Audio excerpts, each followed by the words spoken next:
Bismillahirrahmanirrahim. Assalamualaikum warahmatullahi wabarakatuh. Waalaikumsalam warahmatullahi wabarakatuh. Sahabat desa, berjumpa kembali dengan kami di podcast Desa Bantarsari, Akademi Desa dari Desa untuk Indonesia. Alhamdulillah, di siang menjelang sore ini kami kehadiran tamu istimewa.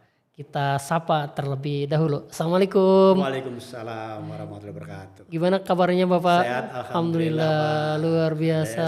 Alhamdulillah. Saya panggil Pak Teguh apa? Beliau ini Dr. Teguh Prayitno. Beliau adalah Ketua Sekolah Tinggi Manajemen Bisnis Indonesia. Kampusnya di mana Pak? Kampus utamanya di Depok. Di Depok. Dan sekarang punya kampus di Tegalwaru Pak ya? Tegalwaru, ya betul. Masya Allah, sudah ekspansi ini ya. Masya Allah. Alhamdulillah, selamat datang Bapak di Desa Bantarsari. Kami amat sangat senang kehadiran Bapak di tempat kami. Sesuatu buat kami begitu ya. Kira-kira bisa diceritakan Mbak? Kok pilihannya langsung Desa Bantarsari begitu? Yang menarik kan desa jambu kristalnya itu. Desa nasional kan, Desa Nasional Jambu Kristal. Memang sudah kewajiban dari kampus, bahwa kampus itu ada yang namanya harus memegang Tridharma Perguruan Iya, Tinggi. betul. Tridharma Perguruan Tinggi itu pembelajaran, penelitian dan juga pengabdian masyarakat. Masyarakat. Nah, oleh karena itu maka dengan ABCGM, dengan program ABCGM, akademik, bisnis, komunitas, lantas government dan media, terutama itu memang harus dikemas sebagai petaholik untuk memajukan bangsa. Masya Allah. Berarti harus berkolaborasi. Betul. Dan tahun 2022 ini kan banyak angka 2. 2022. Duanya aja 3 sehingga tahun kolaborasi. Masya Allah. Harus bekerja sama. Betul. Membangun bangsa. Iya, nggak bisa sendirian Pak ya. Nggak bisa sendirian. Iya. Kami juga desa nggak bisa sendiri Pak. Iya. Betul. Kan eranya tadi betul era kolaborasi ya. Kolaborasi. Transformasi, kolaborasi begitu ya. Dan digitalisasi. Digitalisasi betul. Transformasi digital gitu ya digital. Pak. Dan ini memang menjadi sebuah keniscayaan begitu Pak. Apalagi kita akan menghadapi Indonesia emas di tahun 2045 ya Pak. 2045 100 tahun merdeka. Iya, 100 tahun Indonesia merdeka. Bagaimana nanti jadinya Indonesia kan begitu Pak. Generasi muda, generasi milenial itu harus terlibat banyak di situ. Betul. Dan dikembangkan untuk mencerdaskan otak kiri, otak kanannya. Life skillnya juga Life Pak. skillnya, Betul. Kalau dalam suatu kompetensi itu kan dari pengetahuan, keterampilan sama sikap atau attitude. Jadi knowledge, skill sama attitude tiga-tiganya ini harus berkembang bersama. Betul, nggak bisa sendiri-sendiri gitu Pak ya. Nggak bisa, harus satu kesatuan. Itu namanya adalah kompetensi atau kemampuan. Betul. Jadi harus di pengetahuannya, keterampilannya dan juga sikap. Iya. Dan itu sesuai dengan tujuan pendidikan nasional, betul ya. Betul. Artinya potensi manusia itu kan 2, potensi akal dan potensi kolbu. Dan dua-duanya ini harus cerdas. Gitu. Iya, cerdasan spiritual. Iya, betul, gitu ya. Betul, Iya. setuju. Dan di sekolah tinggi itu juga diajarin kayak gitu Pak ya? Iya, betul. Iya. Jadi diajarin semua kurikulumnya. Alhamdulillah. Ini bisa diceritakan nggak Pak tentang latar belakang Bapak nih, Pak Teguh nih, kok sampai kemudian tertarik dengan dunia pendidikan gitu?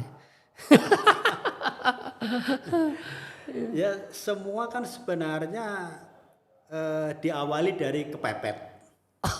Gitu ya, the power of kepepet gitu ya.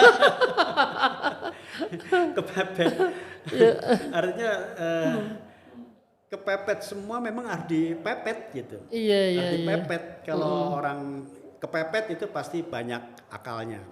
Jadi saya lama berkecimpung di BUMN.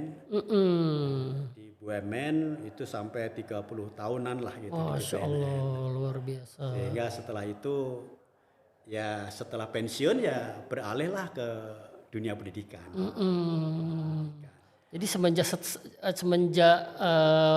selesai pengabdian di BUMN, langsung kemudian mendirikan sebuah lembaga pendidikan ya. Iya, ada SMA Harapan Bangsa di Depok.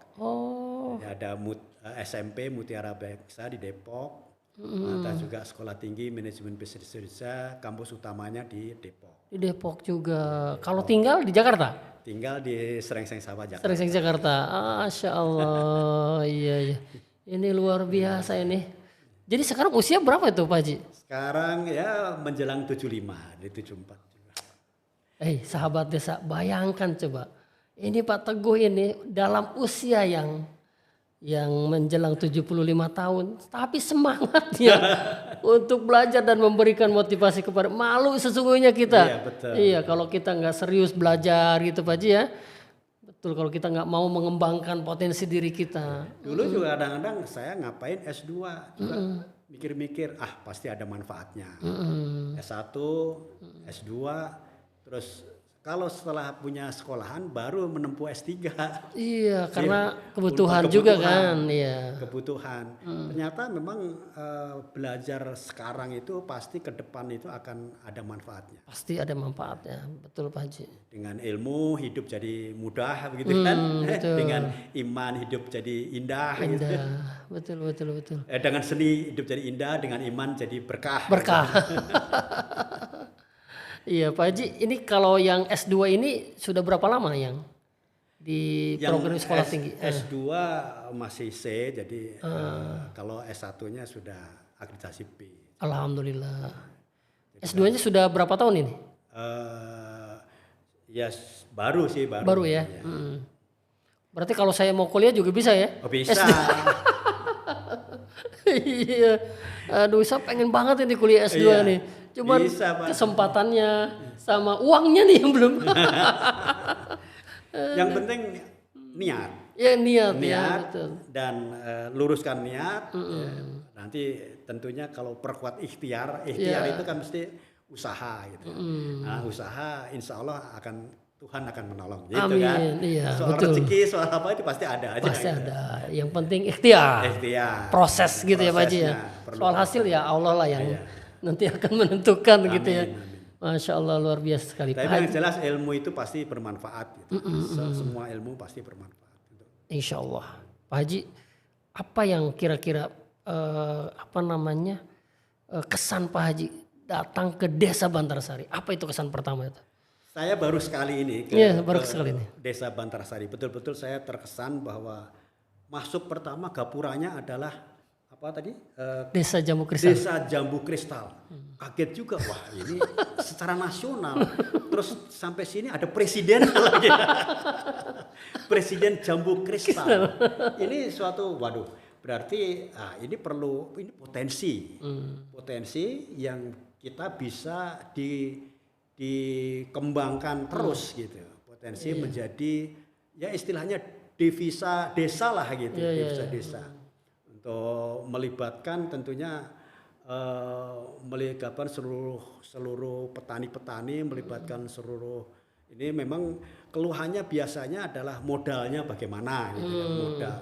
Sebenarnya modal kita ini ya trust lah. Trust dan image sebenarnya. Citra dan trust. Artinya kalau cantik gitu. Desanya cantik, kumbang pada datang. Itu dia betul. Kalau desanya cantik, kumbang pada datang. Jadi, pasti dicari. Gitu. Kalau soal pemasaran, kan kalau bisnis kan pemasaran, produksinya, SDM-nya, modalnya, keuangannya, terus juga sistemnya, informasinya. Nah ini kan semua sebenarnya bisa di-create gitu. Bisa di-create. Karena memang kalau kemampuan itu kan faktor-faktor yang kita bisa bangun. Untuk kan itu faktor internal Pak Kades. Jadi bisa kita bangun gitu. Dibangunnya yang melalui kolaborasi, sinergitas. Kalau di satu kelurahan berarti sinergitas antar aparat-aparat, antar masyarakat desa. Nah kolaborasi tentunya dengan mendatangkan orang-orang yang memang dari luar, apakah itu modal, Iya. apakah itu alat, Betul. apakah itu teknologi, apakah itu pemasaran, gitu.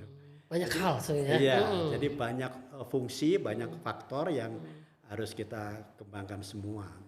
Supaya memang tadi bisnis itu bisa berkembang. Betul. Pak Haji, Pak Dokter gini, pilihannya kenapa desa? Ya, selalu misalnya begini. Maaf, saya ingin kemudian mengelaborasi perspektif kampus terkait dengan desa itu seperti apa, Pak Haji? Ya. Pandangan kampus, memang desa ini kan kota di Indonesia kan sedikit ya. Sedikit, betul. Jadi mungkin sampai 80%-nya itu adalah desa. Desa, setuju. 80%-nya desa. Nah, memang untuk mengembangkan Indonesia ini banyak strategi-strategi atau teknik-teknik yang kita harus kembangkan. Kalau kita membangun kota, kota itu sebenarnya ya memang harus dibangun, tetapi sebenarnya dia sudah membangun sendiri, gitu. Sudah bisa membangun sendiri. Kalau desa ini memang karena masyarakatnya mungkin juga tingkat pendidikannya ya masih kurang, sehingga inilah kita harus create. Jadi kalau mamanya 80% potensi ini dikembangkan, otomatis Indonesia udah maju gitu. Indonesia maju dengan mengembangkan yang besar tadi gitu. Jadi manfaatnya kerasa gitu. Betul, betul. Jadi istilahnya itu kalau ya tadi makan bubur itu ya dari pinggir-pinggir lah, dari pinggir-pinggir dulu lah. Kita nggak bisa langsung ke tengah gitu kan, bisa kepanasan atau mungkin sulit untuk melaksanakannya gitu. Jadi sedikit-sedikit dari pinggir, insya Allah nanti kita bisa selesaikan semuanya program-program itu. Dan itu adalah untuk merubah Indonesia kan? Merubah Indonesia, betul Pak. Iya. Untuk merubah Indonesia memang dari pinggiran. Kan nawacita presiden juga demikian, Pak Haji ya. Betul. Membangun Indonesia dari pinggiran. Artinya kan membangun Indonesia dari desa kan gitu. Dari desa untuk Indonesia kan begitu. Sinkron dengan nawacita. Nawacita. Iya, baik Pak Haji, terakhir nih. Apa pesan buat kami nih di desa? Iya. Iya. Pesan untuk masyarakat desa yang punya Pak Lurah ya, Pak Kades itu ya tetap sinergitas Pak, sinergitas dengan masyarakat, banyak turun ke bawah gitu ya, yang masyarakatnya juga harus sadar, masyarakatnya harus sadar bahwa memang filosofi kita gotong royong itu perlu dikembangkan terus, kan itu dari pendiri bangsa pun juga sudah menganjurkan kita untuk bergotong royong selalu gitu, untuk membangun desa, dari dulu, dari pertama kali kita merdeka sampai sekarang itu Pancasila itu masih menjadi jelas itu adalah ideologi negara kita yang harus kita kembangkan. Intinya gotong royong dan kekeluargaan. Masya Allah, gotong royong dan kekeluargaan, dua kata kunci yang sangat dasar dan luar biasa. Semoga memberikan manfaat besar untuk kami di desa, untuk terus semangat memberikan kontribusi nyata untuk Indonesia. Pak Haji, Pak Dokter, terima kasih sekali sudah hadir di Desa Bantarsari. Semoga kolaborasi ini bisa terus kita lanjutkan ya untuk kemaslahatan bersama. Semoga maju bersama dan sejahtera. Amin. Sahabat desa, demikian perbincangan singkat kami dengan Kepala Sekolah Tinggi Ketua Sekolah Tinggi Manajemen Bisnis Indonesia yang sudah hadir bersama kita. Semoga memberikan inspirasi dan motivasi untuk terus kita berkarya untuk Indonesia yang lebih baik. Demikian, terima kasih dari Desa untuk Indonesia. Assalamualaikum warahmatullahi wabarakatuh. Waalaikumsalam warahmatullahi wabarakatuh.